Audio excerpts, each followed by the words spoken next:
Podcast O Novo Hunter. Patrocínio Epson do Brasil, Rádio 90 FM Blumenau, Cooper e IPEL.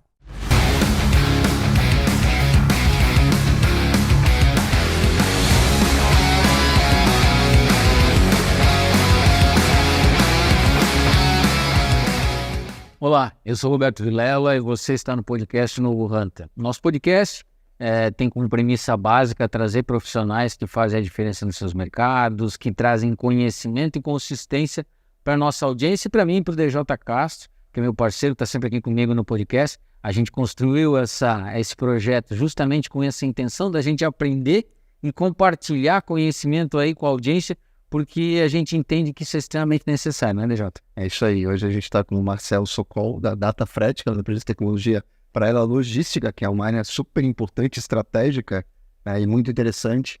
Marcelo, obrigado aí por ter vindo conversar com a gente. Muito obrigado pelo convite. É um prazer estar aqui nessa cadeira, onde já passaram muitas pessoas super importantes aqui na região, empresários renomados.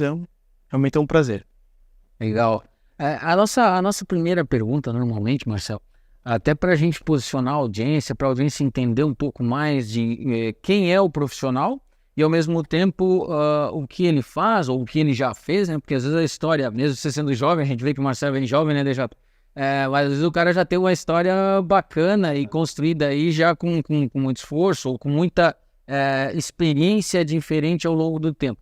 E também já entra, se possível, explicando um pouco mais qual é a solução da DataFret, o que a DataFret faz, como ela está posicionada no mercado, porque isso já ajuda a audiência a entender um pouco mais. Beleza. Então, eu sou graduado em Ciência da Computação aqui pela FURB, né? Finalizei minha faculdade em 2012, iniciei em 2009. A minha trajetória profissional, ela iniciou na DataFret. Já na DataFret, eu entrei como estagiário a empresa. Inicialmente a DataFret, a ideia, né, o projeto inicial era um produto que conectava embarcadores a transportadores. Então quem tinha oferta de carga e quem tinha oferta de transporte. Então nós lançamos um produto na época, em 2011, foi lançado o Parceiro do Frete. Então foi a nossa primeira solução, que se assemelha muito ao hoje que a gente fala da FretBras, enfim, outras empresas desse segmento. Porém, a gente cometeu um pequeno equívoco na época, em que o mobile não era tão difundido, né? E a gente até cometeu alguns tropeços comerciais com relação ao modelo de negócio que a gente estava propondo. O meu sócio Luiz, ele já atuava dentro de empresas com consultoria na área de logística, e ele estava atuando uma empresa e dentro dessa empresa enxergou a necessidade de fazer a conferência do frete. O que é a conferência do frete? É basicamente quando uma transportadora ela faz ela realiza um transporte, ela emite um documento de transporte que é conhecido como Conhecimento de Transporte Eletrônico, o CTE. E esse documento ele é uma forma de comprovar fiscalmente que existiu um serviço e ele também depois segue para uma cobrança. E muitos embarcadores, né, que são indústrias, e-commerces, enfim, operadores logísticos, eles fazem essa conferência para verificar se essa cobrança está de acordo com o que foi negociado. Esse processo de forma manual, ele leva um certo tempo e, inclusive, ele não é tão preciso. Sujeito a erro. Com certeza, por conta que a forma de calcular o frete, de precificar esse frete, a forma que a transportadora ela precifica, né? Ela é cheia de detalhes. Uma faixa de peso, um percentual no valor da mercadoria, uma área de risco, o cliente tem uma especificidade em que exige uma taxa extra. Enfim. Regras complexas. Regras que no fundo faz o cálculo ser um pouco complexo. Então, nós identificamos essa necessidade do mercado, né? Existia uma única ferramenta na época, né, que era mais difundida, que fazia essa função, e era bem caro. Ela tinha um preço bem elevado, então poucos embarcadores tinham acesso e capacidade de investimento. E a gente lançou essa primeira ferramenta que a gente chama de auditoria de frete. Então, num processo em que dentro dessa empresa conferia-se de forma manual 30 conhecimentos de transporte por dia, começou a conferir 100 em menos de 1 minuto. Então, e assim, além disso, né, com 100% de precisão. Porque a computação ela é exata, né? Desde que você alimente certo, ela vai dar o retorno correto. Então, a gente viu muita aderência, gerou uma economia muito bacana nesse player. E aí a gente lançou essa ferramenta para o mercado, né? Ainda como um parceiro do frete. E aí, após isso, veio outros módulos, como o módulo de cotação de frete, que é onde o embarcador ele enxerga qual a melhor opção de frete. E aí a gente pegou-se mais um retorno no investimento muito, muito bacana, porque muitas vezes as empresas, os embarcadores, eles se estruturam de forma que eles regionalizam as transportadoras. Então, porque realmente é muito complexo fazer a escolha, né, de cada despacho, de cada transportador, calculando um a um qual é o melhor para aquele perfil de carga, né? E aí, quando entrou com essa solução, em milissegundos ele já tinha informação, ou até de forma automatizada, já tinha informação de qual é a melhor oferta de transporte para aquele perfil de carga. Consegue ter um leilão reverso. Também, e o leilão reverso também, né? Até na cadeia de supply chain ali, de compras, né? Também consegue ter essa opção para quando você toma o frete na operação reversa. Então, lançamos essa segunda ferramenta, depois entrou a ferramenta do tracking, que é o acompanhamento de entrega, né? Em que, né, muitos embarcadores, eles entram em vários portais de cada transportadora para buscar as informações.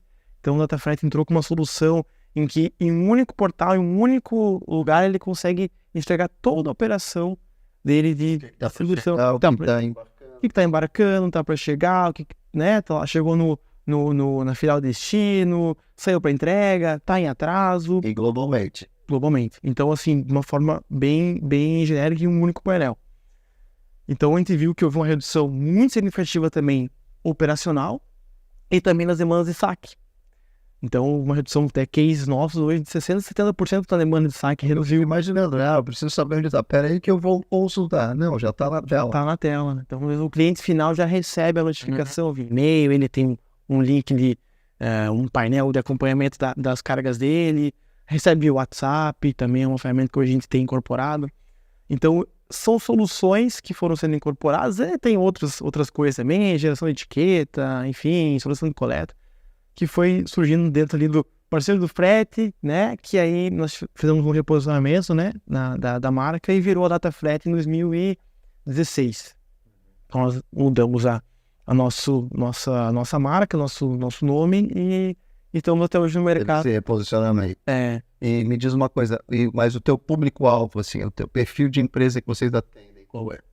Hoje nós atendemos, né, os embarcadores, temos também transportadores que utilizam essa operação em que eles subcontratam os transportadores, mas hoje o nosso perfil é perfil de cliente, empresas médias, né, faturamento assim, acima de 4, 5 milhões mês para cima. E tem alguma limitação regional?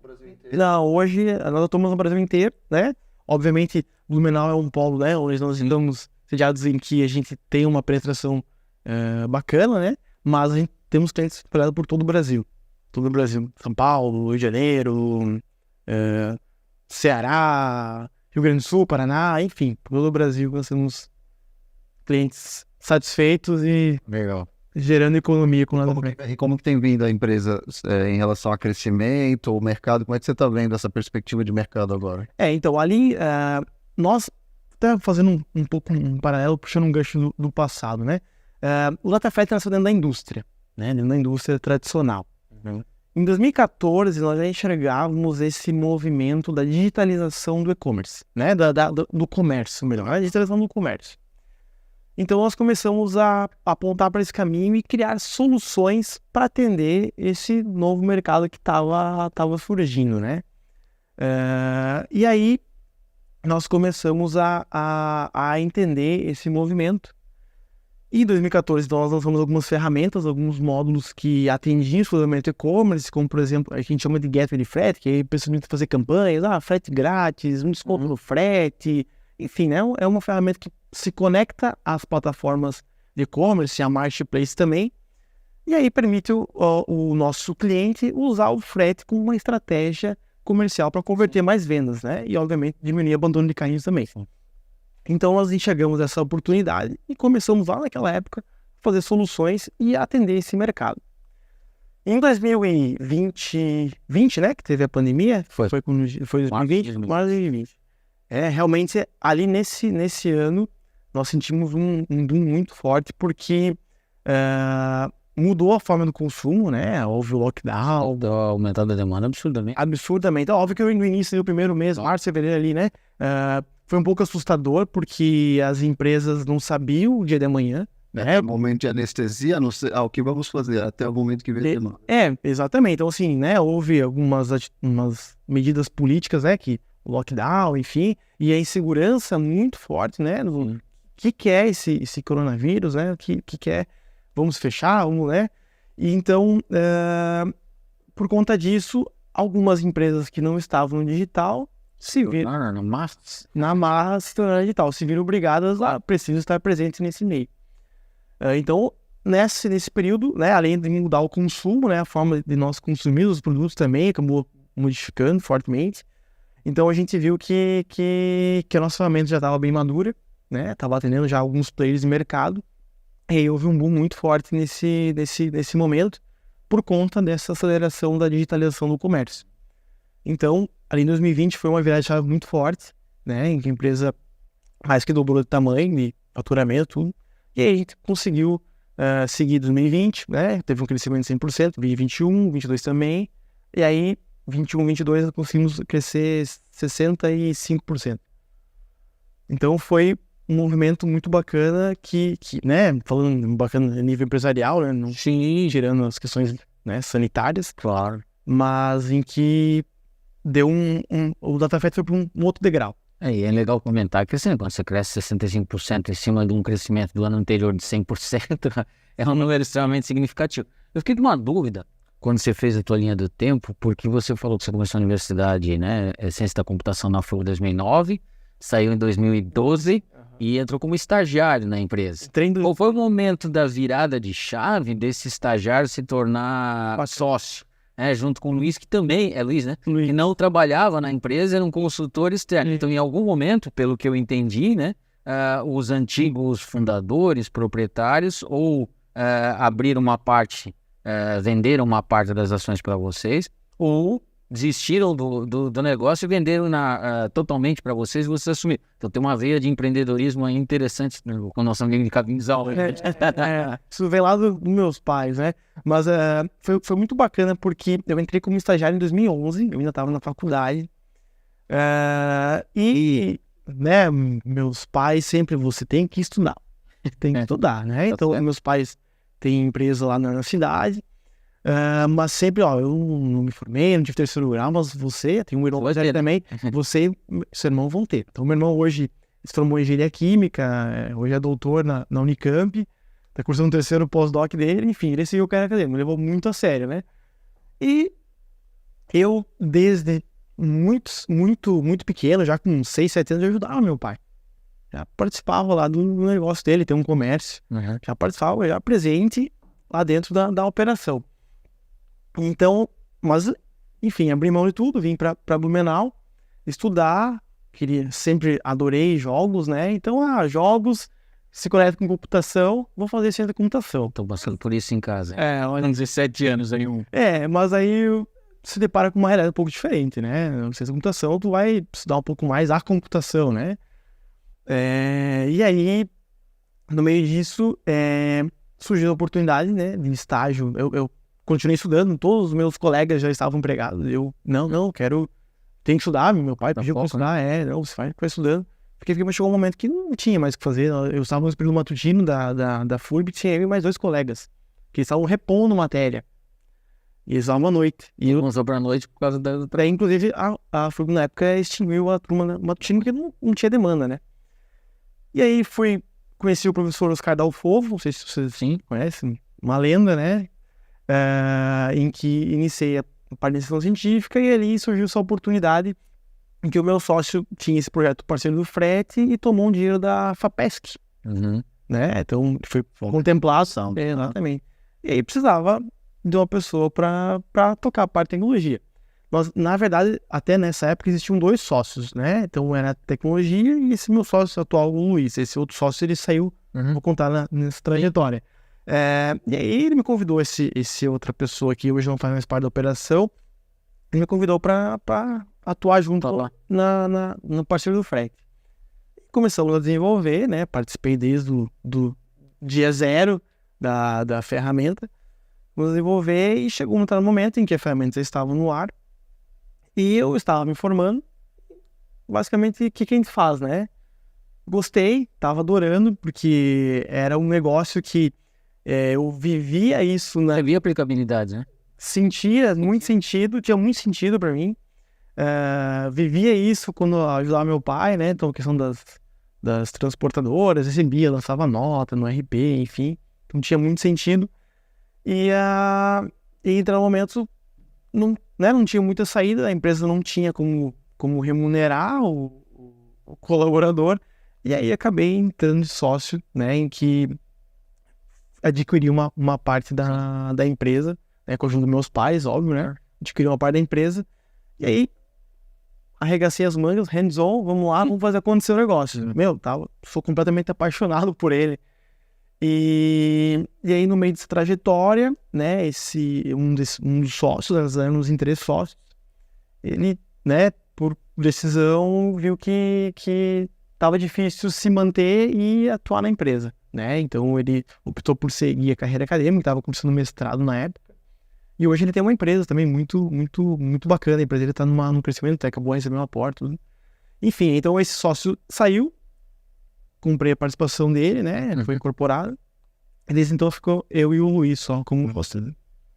E começamos a... Não, né? Já existia, né?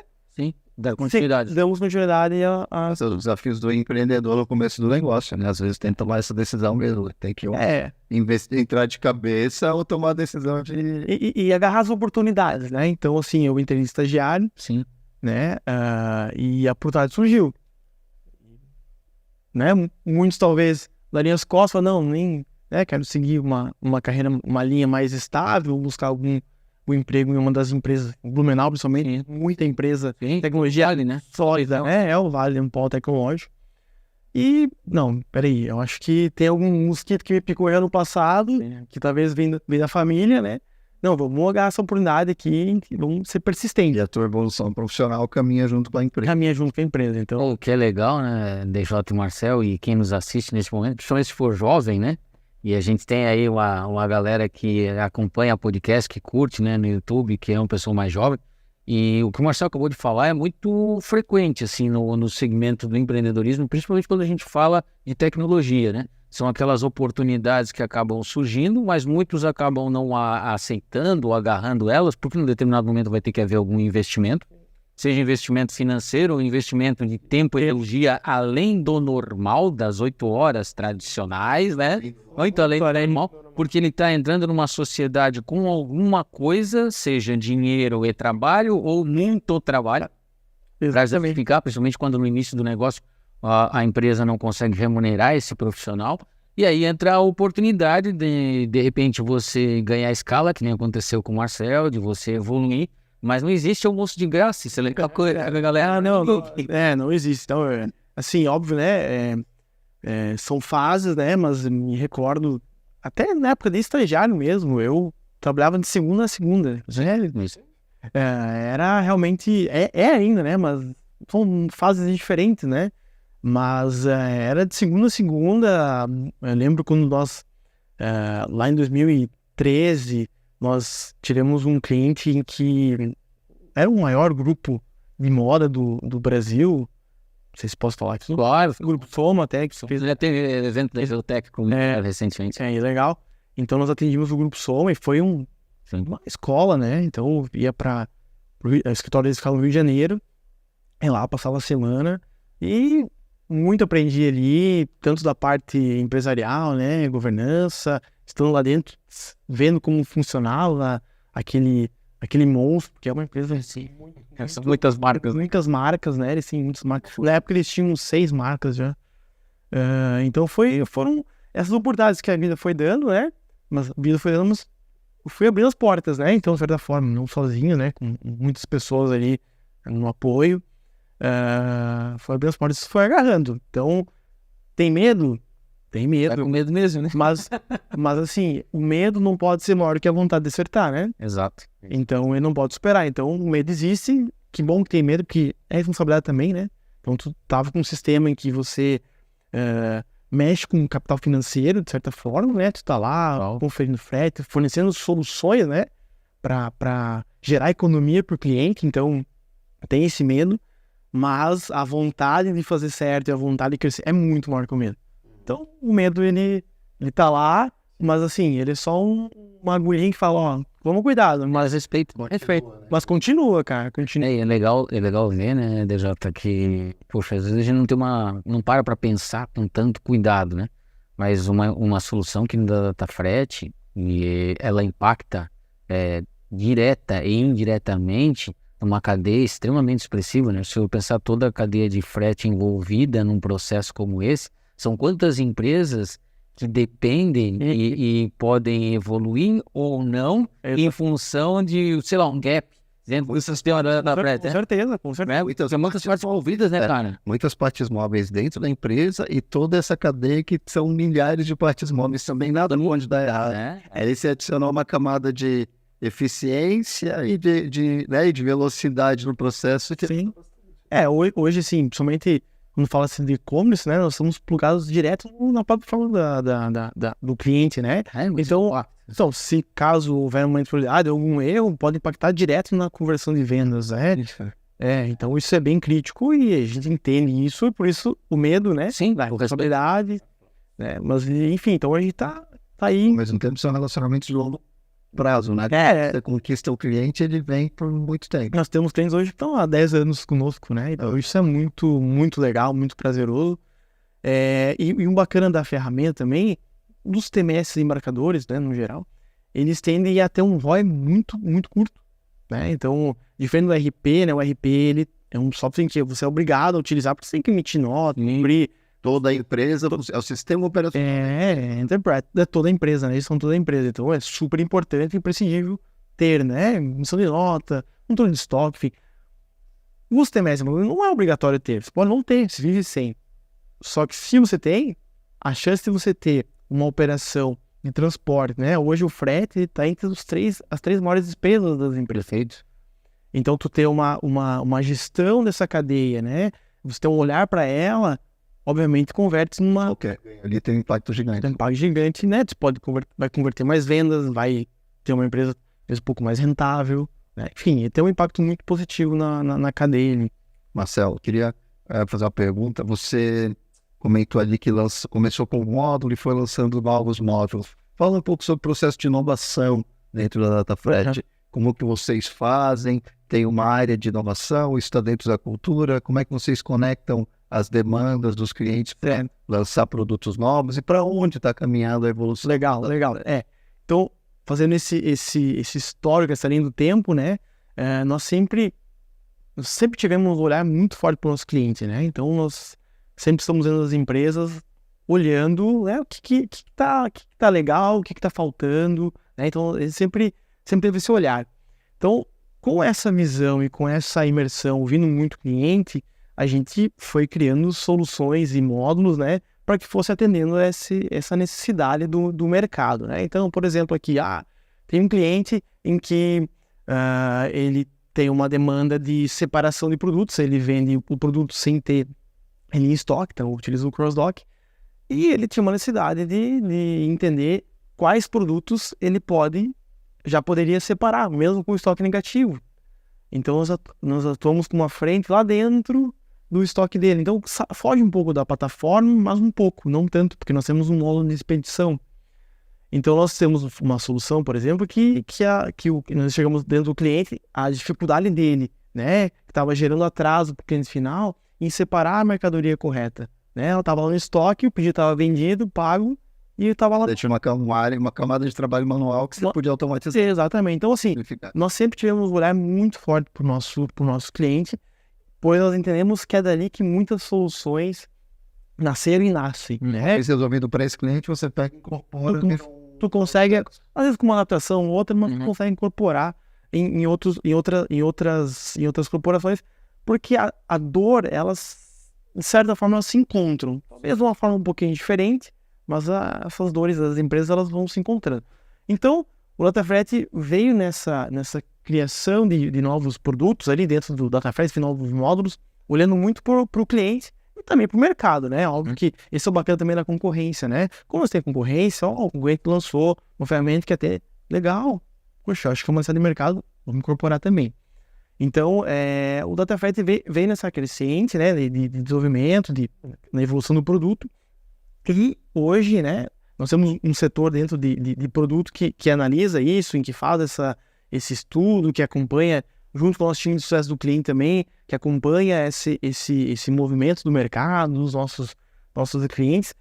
E hoje nós estamos apontando muito mais para a área de Data Lake, né, que hoje a gente enxerga, né, que o dado, a informação, ela é o ouro, petróleo. É o novo petróleo.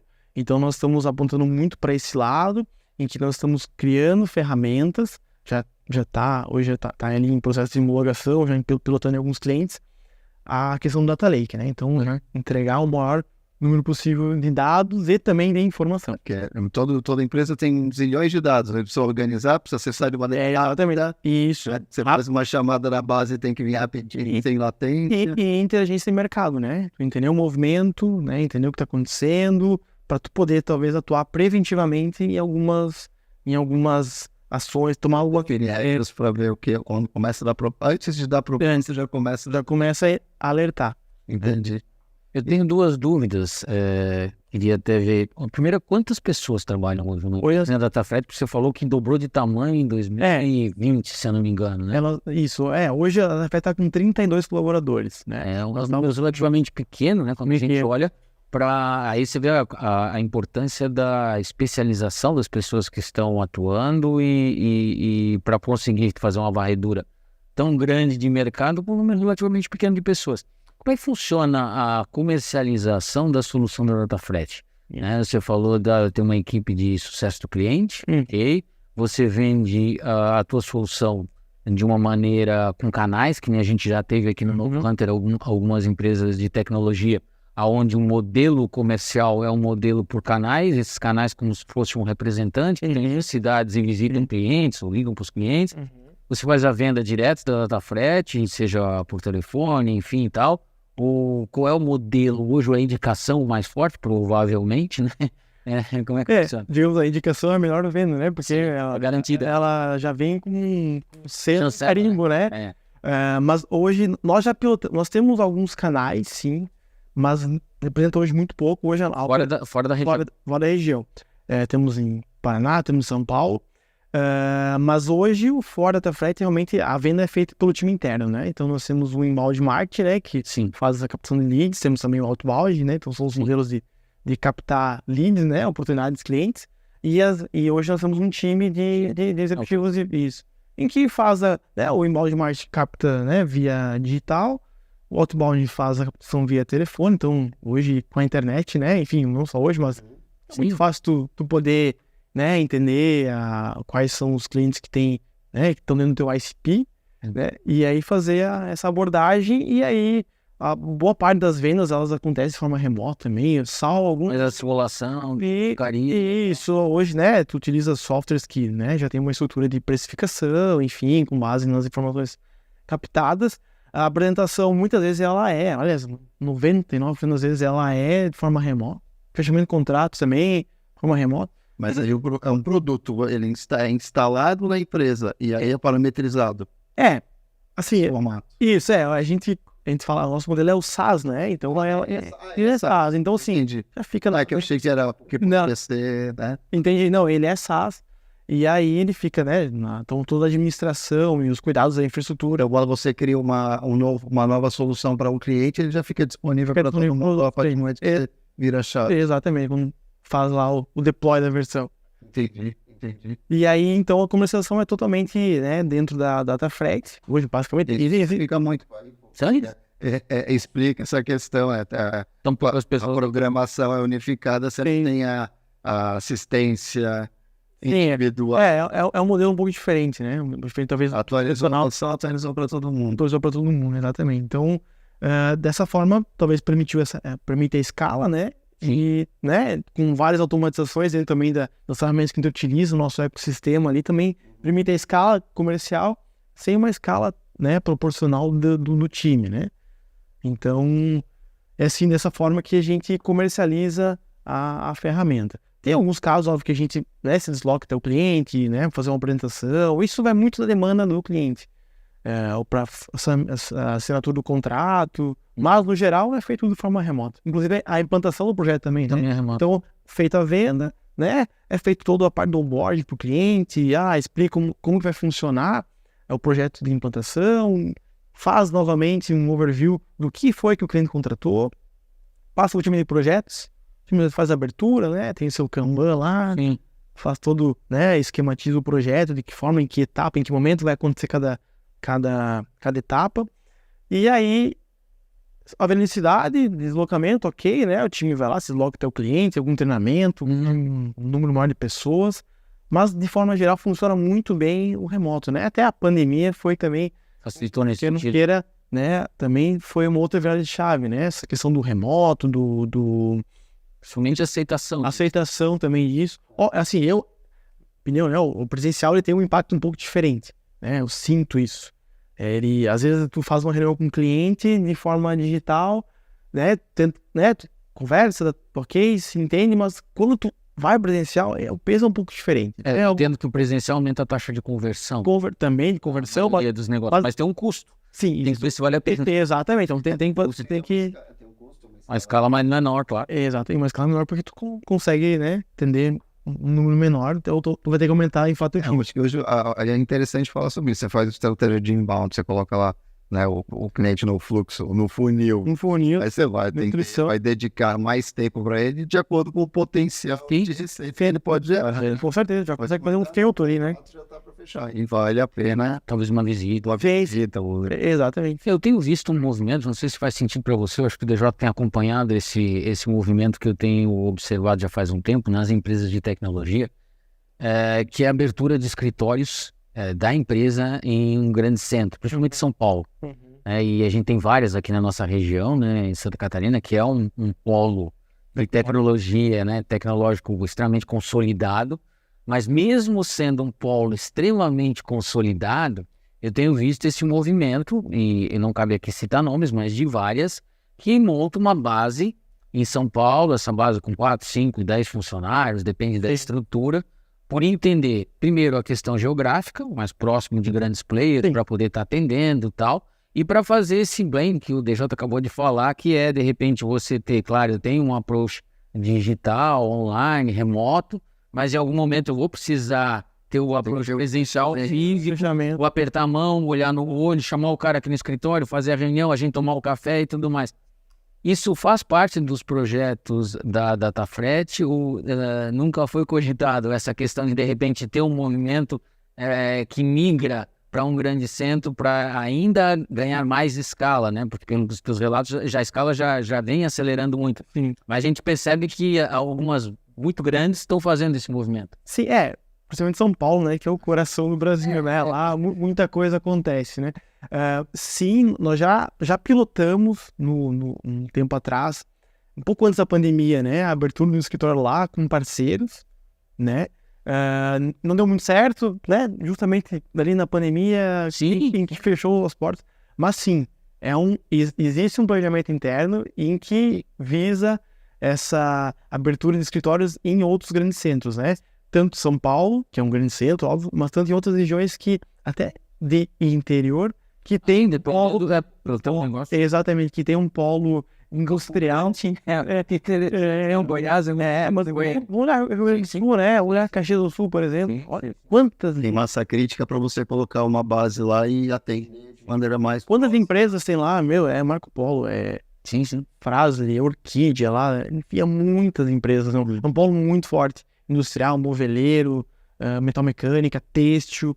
Então, assim, tá no nosso radar, mas a gente entende que dá para extrair um pouco mais ainda do nosso potencial comercial da forma que está hoje, mas sim, existe esse desejo e um planejamento para fazer essa movimentação. A gente pergunta muito para quem vem aqui da área de tecnologia, né? A gente já teve a felicidade de conversar com alguns.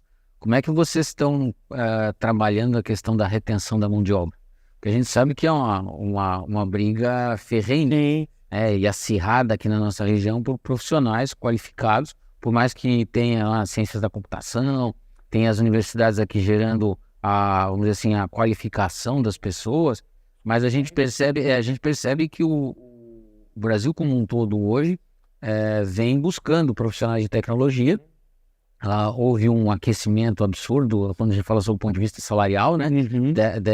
Quando eu falo absurdo, não com nenhum demérito para o profissional, mas isso foi muito repentino, né? Essa virada de chave, né? O cara saiu de 2 mil para 15 mil, mais chocolate free, mais não sei o que free, mais não sei o que free, para ele poder ficar na empresa. Então houve uma mudança muito grande.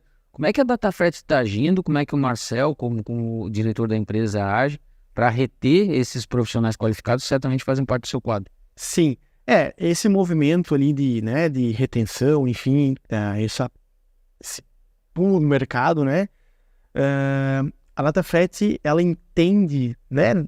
Já faz um bom tempo em que a gente vem aprendendo e entendendo mais essa maturidade de que a empresa ela é formada por pessoas, né? Então, assim, existe um produto lá digital, não é palpável, né?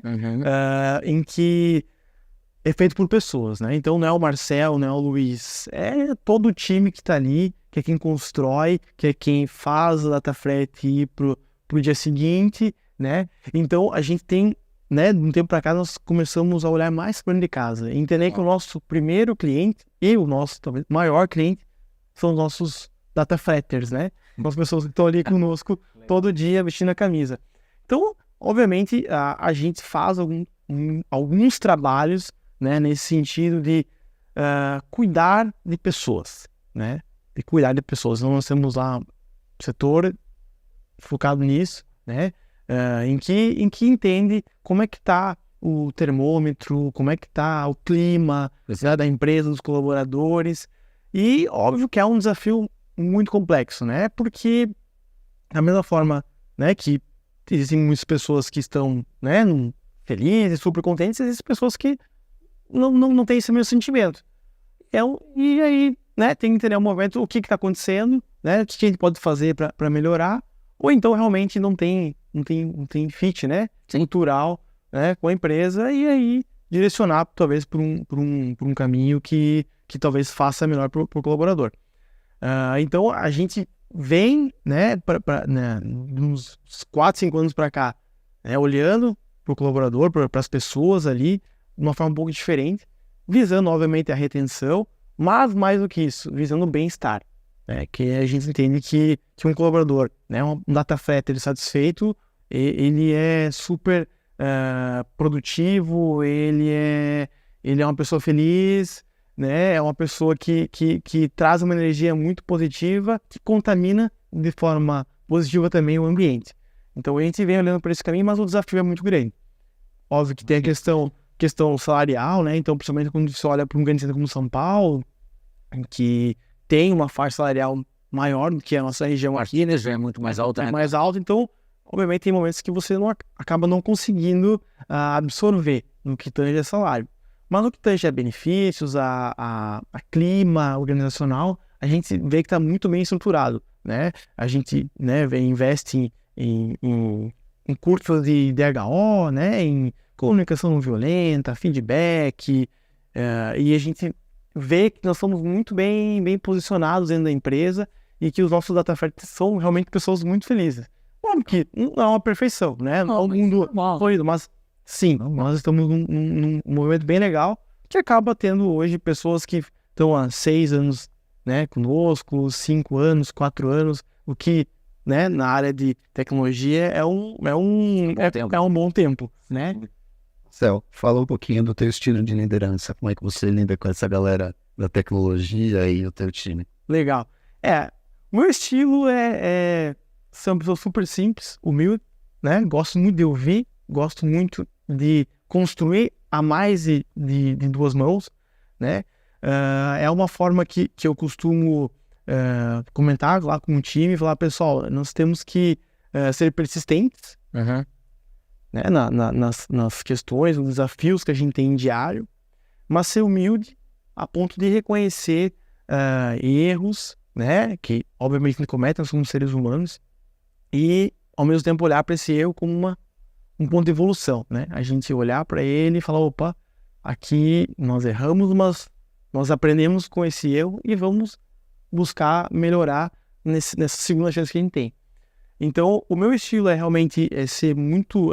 eu gosto da ideia de colaborar, né? Participo, gosto de ouvir, entender mais. Acho que a moeda sempre tem dois lados, né? Então, entender os dois lados da moeda e dar autonomia para o time com responsabilidade. Então, essa é a forma que o DataFret funciona. As pessoas têm muita autonomia lá dentro, isso é muito bacana, mas, obviamente, elas também têm muita responsabilidade das questões que elas atuam, né, nas frentes, porque existe no outro lado, né, empresas, né, clientes que estão esperando soluções e esperando que nós conseguimos, de alguma forma, atendê-los. Como você vê a DataFret daqui a 5 anos, por exemplo, essa visão de futuro? Com mais módulos, com mais sistemas, atacando empresas grandes, como é que é? Mais que nunca eu vejo a DataFret crescendo, né? Tanto no que tange a receita, número de clientes, produto, mas também que a gente consiga continuar gerando riqueza, né, para os nossos colaboradores, para os DataFretters, e que a gente aumente ainda mais esse time e que as pessoas que estejam ali também cresçam junto conosco. Então a gente tem um desejo muito grande de compartilhar esse crescimento com o time, né? Então a gente enxerga sim um crescimento. Com o nosso planejamento para esse ano é crescer 60%, né? Perante a 22. Então aí no desafio do ano, até nós confiamos nos bastidores, não está um ano muito positivo, mas nós estamos conseguindo aplicar um crescimento bem positivo, mas não tão positivo como nós esperávamos, mas está um ano muito bom. Vou melhorar a frase. Está um ano bom, não muito bom, mas nós estamos conseguindo desempenhar um papel bem legal. E a gente espera continuar nessa crescente, tanto de receita e clientes, mas também que o nosso time cresça, né, ganhe maturidade, ganhe corpo e que, né, cada vez mais tenham talentos que venham conosco aí para agregar e entregar soluções para o mercado que tenham aderência e sejam muito bem recebidos. Pergunta que a gente não pode deixar de fazer aqui no podcast Novo Hunter, Marcel, é sobre qual é o perfil do Novo Hunter para o Marcel e para a DataFret, né? Ou seja, quais são as características, quais são as habilidades que você julga essenciais para que um profissional brilhe teu olho e de repente você olha e diz assim, esse cara eu quero que venha para a DataFret, venha trabalhar comigo. Quais são essas habilidades, quais são essas características? Legal. Então, eu acho que são características em que, de certa forma, a gente se assemelha. Eu gosto muito de pessoas que têm persistência.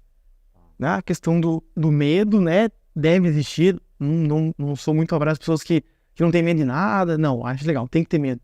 Mas, acima do medo, a vontade de acertar, a vontade de vencer.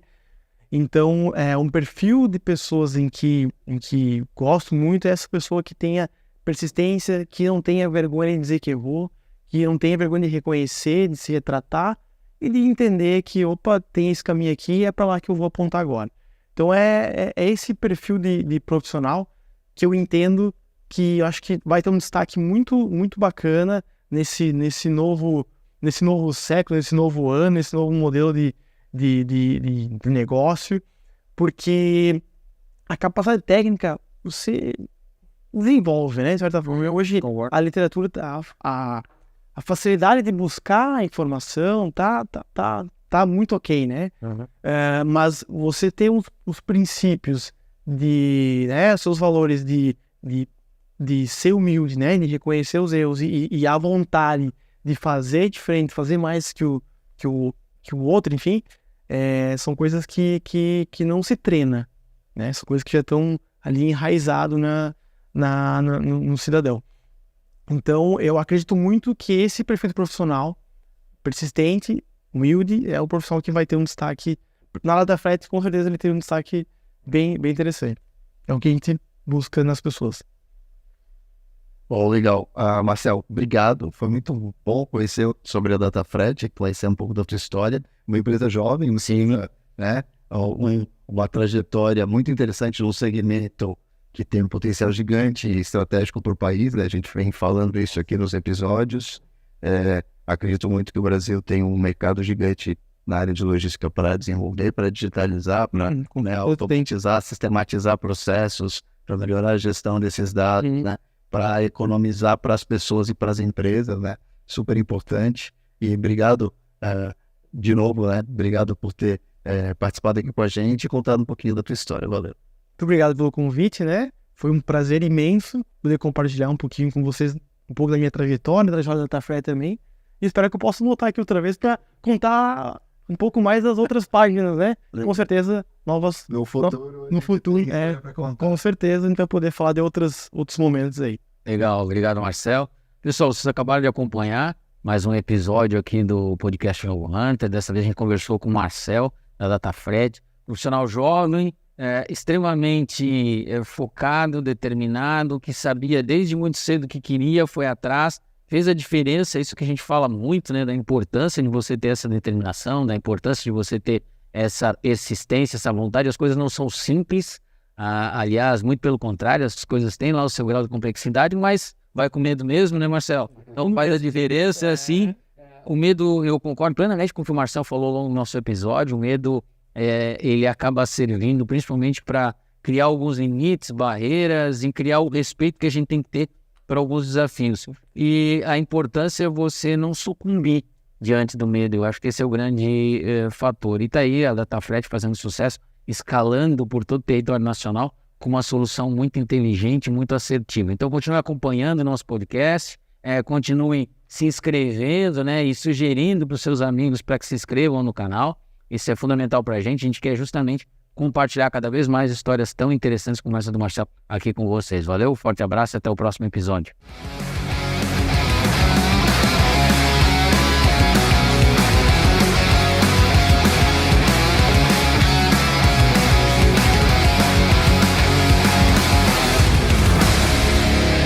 Podcast O Novo Hunter. Patrocínio Epson do Brasil. Rádio 90 FM Blumenau. Cooper e IPEL.